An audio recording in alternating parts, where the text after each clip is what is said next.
A guerra no espaço é inevitável, e a cada ano essa perspectiva se torna mais próxima, já que muitos países estão aumentando seu potencial militar nesse sentido. Hoje, o mercado da indústria espacial militar é avaliado em cerca de 740 bilhões de dólares, e até 2025 ultrapassará a marca de $1 trilhão. Ao falar em guerra no espaço, geralmente se pensa em naves, infantaria e rifles a laser, mas ainda estamos longe disso. Mas a primeira guerra espacial já aconteceu. Ela ocorreu há 30 anos na Terra, e a próxima guerra certamente envolverá a órbita. A luta pela supremacia no espaço começou há cerca de 60 anos. Os principais rivais da corrida espacial eram os Estados Unidos e a URSS. O espaço era um dos símbolos de uma superpotência, junto com as armas nucleares, e a rivalidade pela supremacia na órbita era um elemento da Guerra Fria.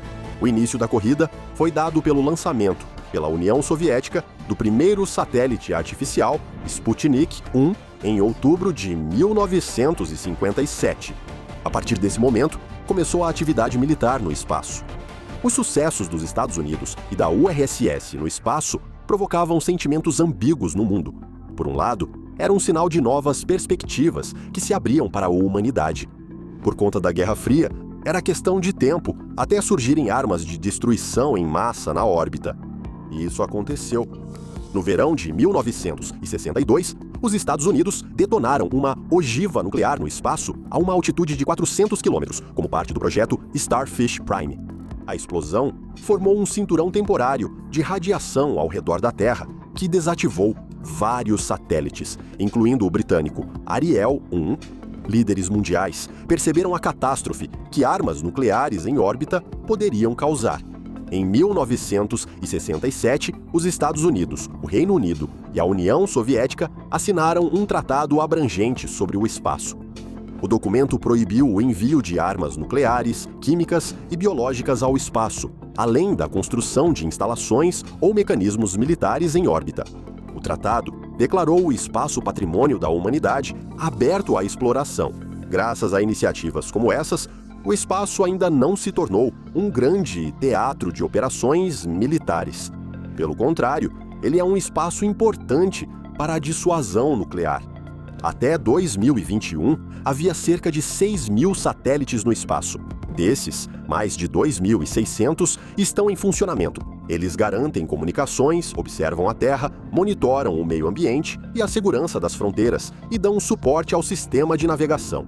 Ao mesmo tempo, pelo menos mais de 300 satélites existem exclusivamente para fins militares. Os demais objetos espaciais são, na verdade, lixo espacial.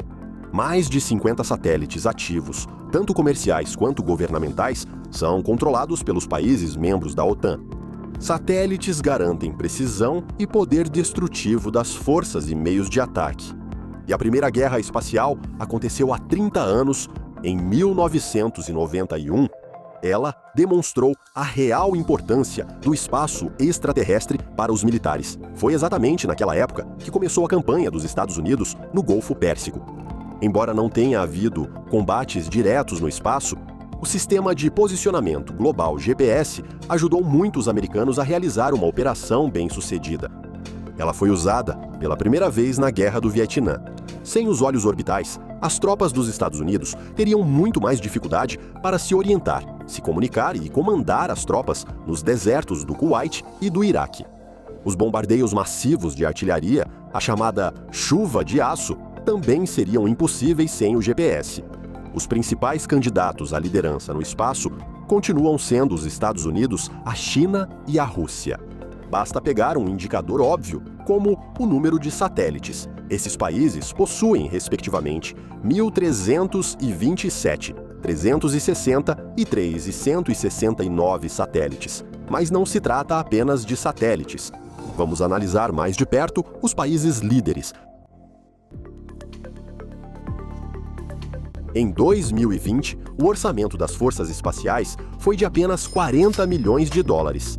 E já em 2021, eles serão financiados com mais de 15 bilhões de dólares. O aumento brusco do financiamento é um dos principais sinais que simbolizam o início das guerras estelares. A maior parte do orçamento das forças espaciais, 10 bilhões de dólares, será para pesquisa, desenvolvimento e implementação de novas tecnologias. O dinheiro restante será dividido entre operação, manutenção e aquisição de novos equipamentos. Por exemplo, 1,8 bilhão de dólares serão destinados à compra de 2 sistemas GPS-3 da Lockheed Martin, que possuem proteção aprimorada contra interferências. Esses equipamentos são 3 vezes mais precisos que os GPS atuais. Os Estados Unidos também possuem a esmagadora maioria dos satélites ativos, 1.327.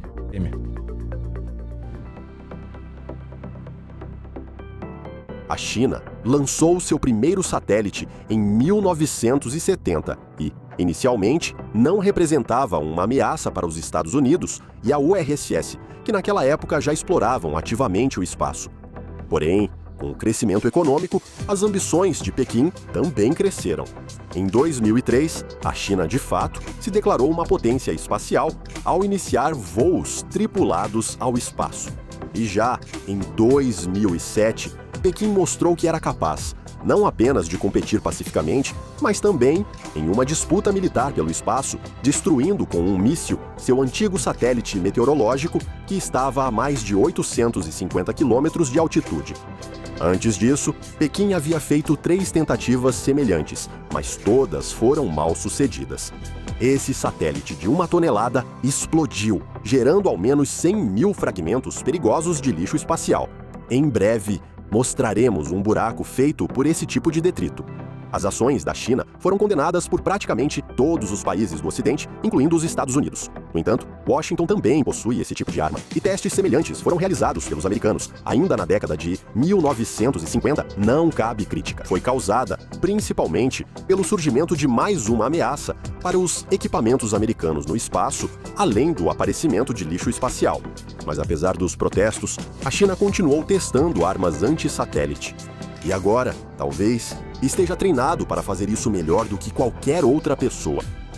Hoje, a China possui diferentes foguetes lançadores, satélites de todos os tipos, lança sondas automáticas interplanetárias e tem programas para a exploração da Lua e de Marte. Durante a execução do primeiro programa, Pequim conseguiu alcançar um resultado impressionante: pousar uma espaçonave no lado oculto da Lua. Eles foram os primeiros do mundo a fazer isso. Pequim também anunciou planos para construir uma base habitada na Lua até 2029. Esse episódio da atividade chinesa no espaço levou a administração americana a desenvolver ativamente capacidades espaciais militares e civis dos Estados Unidos. Vivemos hoje uma nova corrida espacial, semelhante à dos anos 1960. A China se tornou o primeiro país a pousar uma sonda de pesquisa no lado oculto da Lua, o que demonstra o desejo do país de assumir uma posição estratégica de liderança na exploração lunar, afirmou o ex-vice-presidente dos Estados Unidos, Michael Pence. As forças de apoio estratégico do Exército de Libertação Popular são responsáveis pela atividade militar de Pequim no espaço. Elas foram criadas em 2015 como resultado de uma grande reforma militar. Elas unificaram praticamente todos os aspectos das operações militares espaciais, tornando-se um centro de comando único para lançamentos ao espaço, apoio ao exército na Terra, além de garantir comunicação via satélite e informações de inteligência. As discussões sobre a necessidade de criar forças espaciais na China começaram ainda na década de 90. Pequim percebeu as capacidades operacionais de Washington, obtidas pelo uso do espaço e GPS. Por isso, já no ano 2000, os militares chineses, entre outras coisas, receberam seu próprio sistema de navegação, o Beidou.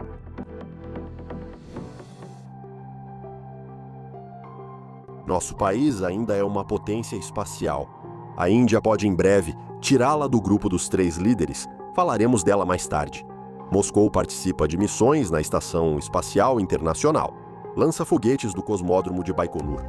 Até 2020, os Estados Unidos utilizavam os serviços dos lançadores soviético-russos, mas, devido ao avanço tecnológico da SpaceX, os americanos planejam abandonar completamente os serviços russos.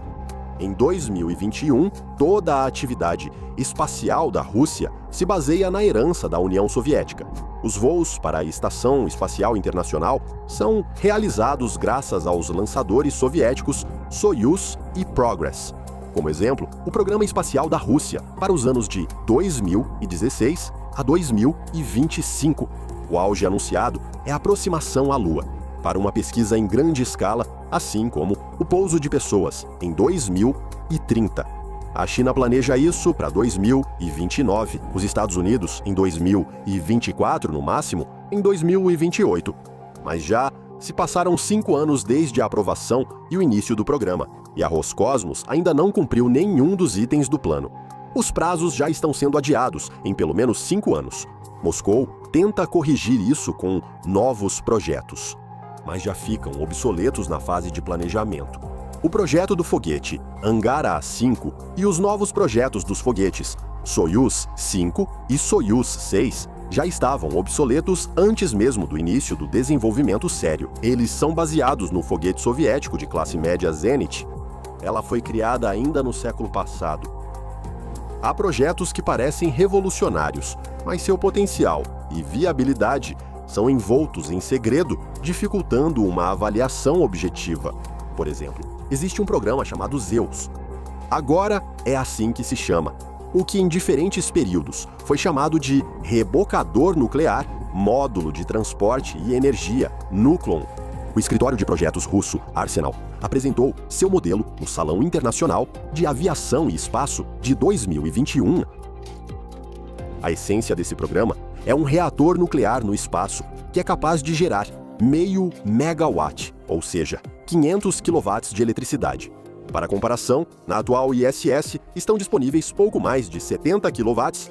De acordo com o plano ambicioso da missão, um módulo de carga útil se separará perto da Lua, depois outro perto de Vênus, e então a espaçonave seguirá para o sistema de Júpiter para investigar as camadas de gelo das luas em busca de sinais de vida.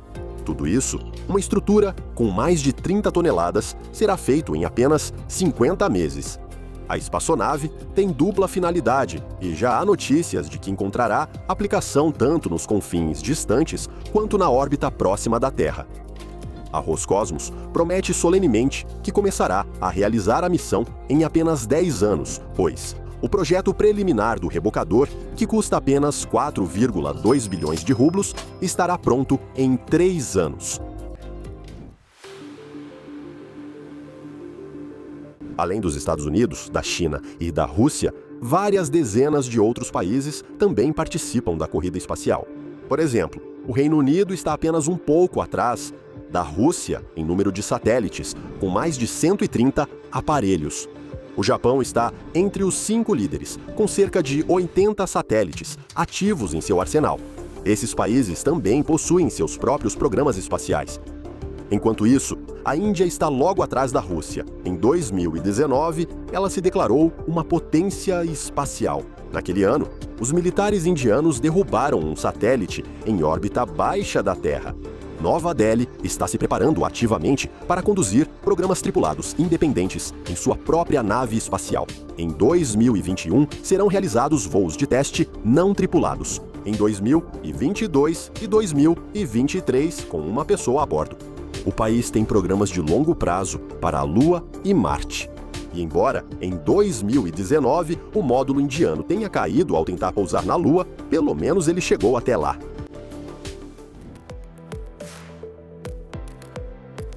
Uma das prioridades atuais da NASA é o programa Tripulação Comercial. O objetivo dele é parar de usar as naves russas Soyuz para voos até a Estação Espacial Internacional. SpaceX e Boeing são os principais contratados. O sucesso do programa aconteceu em novembro de 2020. A empresa de Elon Musk levou 4 astronautas à Estação Espacial Internacional em uma nave tripulada privada Crew Dragon, partindo do solo americano. O setor privado também se envolve em programas espaciais militares, com várias corporações atuando para o Pentágono. De fato, isso significa que as empresas envolvidas no setor já são participantes da militarização do espaço e da futura guerra espacial há muito tempo. Os líderes no mercado da indústria aeroespacial de defesa são Boeing, SpaceX, Blue Origin, Lockheed, General Dynamics, Airbus, Northrop Grumman e United Technologies. A maior parte da receita dessas empresas vem da aviação militar e civil. Todas também atuam no desenvolvimento, produção e manutenção de veículos espaciais civis e militares.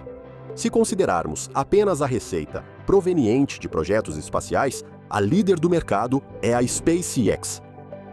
Além disso, na primeira metade de 2021, pela primeira vez na história, uma empresa privada superou qualquer país ou agência espacial em lançamentos orbitais.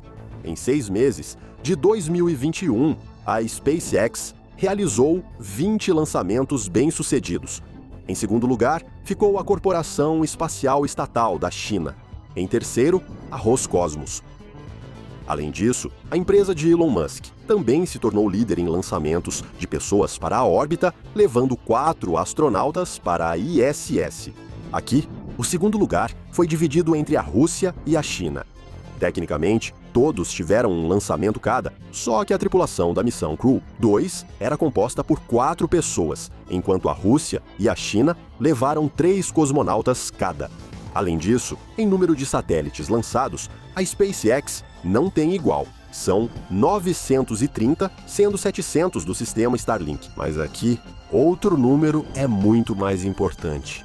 No primeiro semestre de 2021, a SpaceX colocou em órbita mais de 230 toneladas métricas de carga, enquanto o resto do mundo, somado, lançou cerca de 175 toneladas.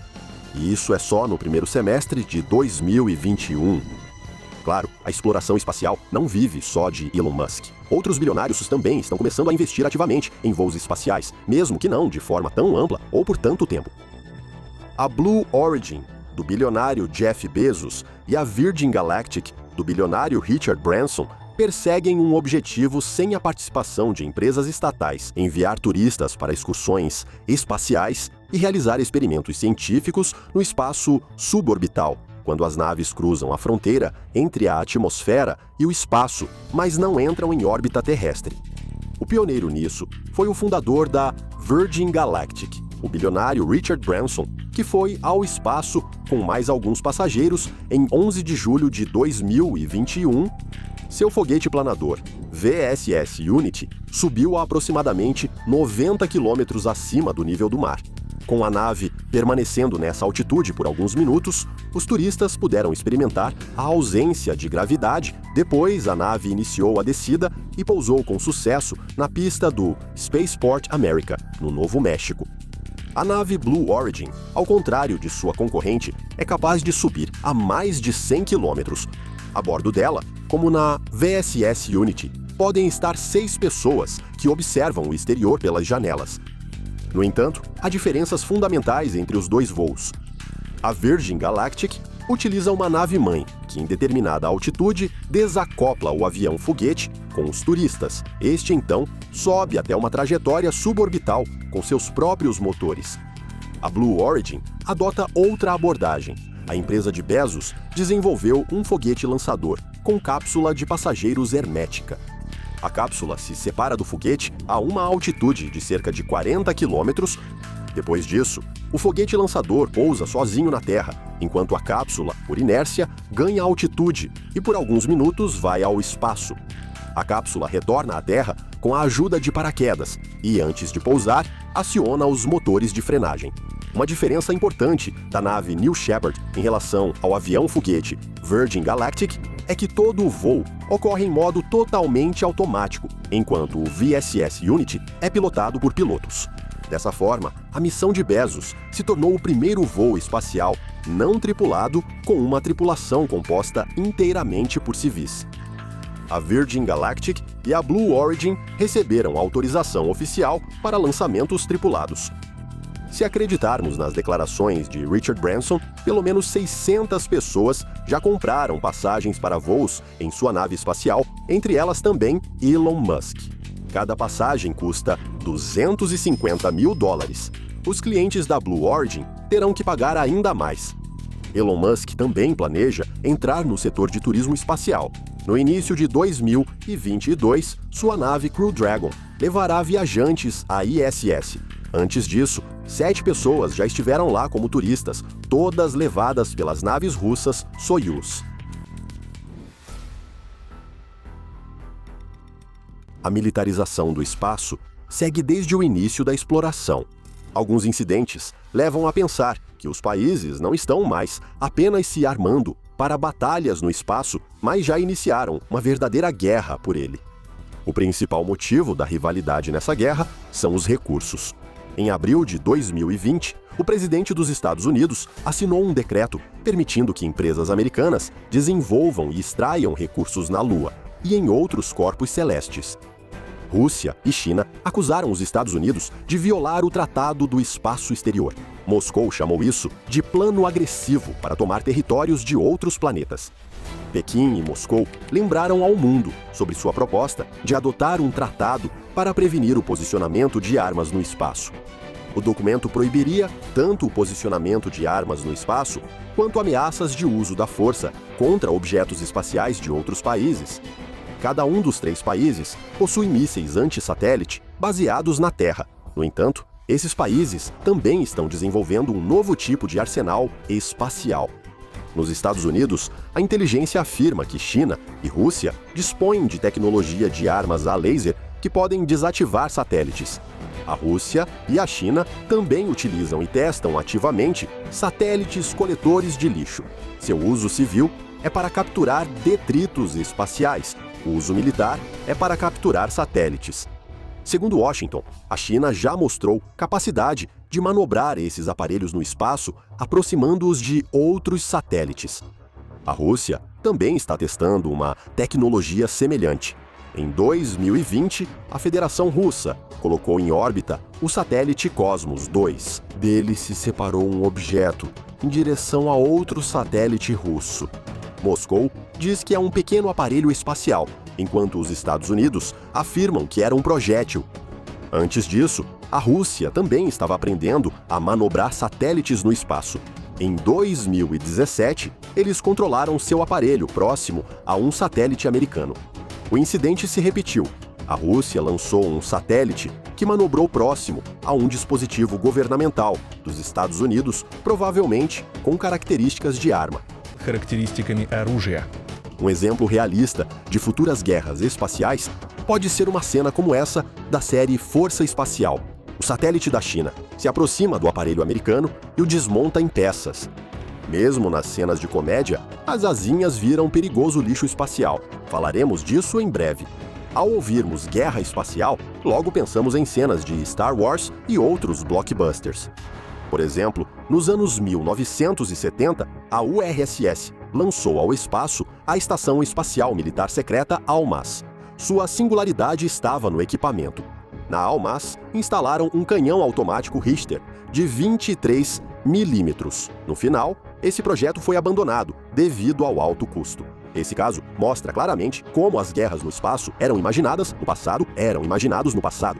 Atualmente, não se planeja mais instalar metralhadoras em espaçonaves. O foco é fortalecer satélites e desenvolver armas anti-satélite. Qualquer satélite pode ser visto como arma e virar alvo em uma guerra. Mas aqui há um detalhe. O uso de mísseis anti-satélite cria lixo espacial, que posteriormente pode levar ao efeito Kessler. Os destroços colidem com outros detritos e criam um efeito dominó, tornando a órbita baixa da Terra imprópria para voos. Pode parecer, mas que dano pequenos detritos artificiais podem causar?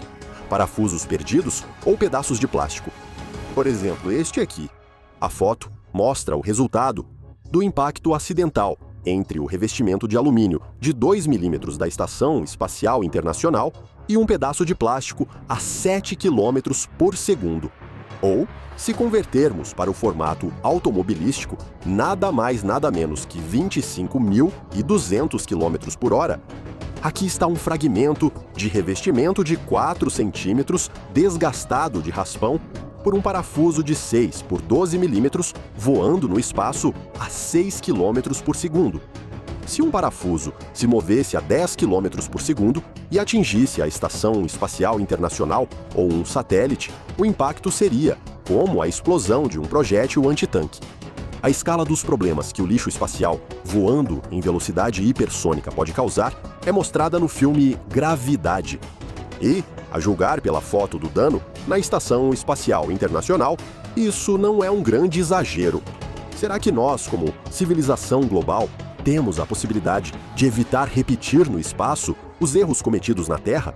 Afinal, uma guerra que chegue ao espaço e leve à destruição de satélites mudará radicalmente a vida na era digital. Ou talvez tudo isso seja para melhor. A competição entre tecnologias militar-espaciais impulsiona cada vez mais o progresso espacial. Vamos discutir essas questões interessantes e complexas nos comentários. Obrigado por assistir a este episódio e até a próxima, nos futuros vídeos do nosso canal.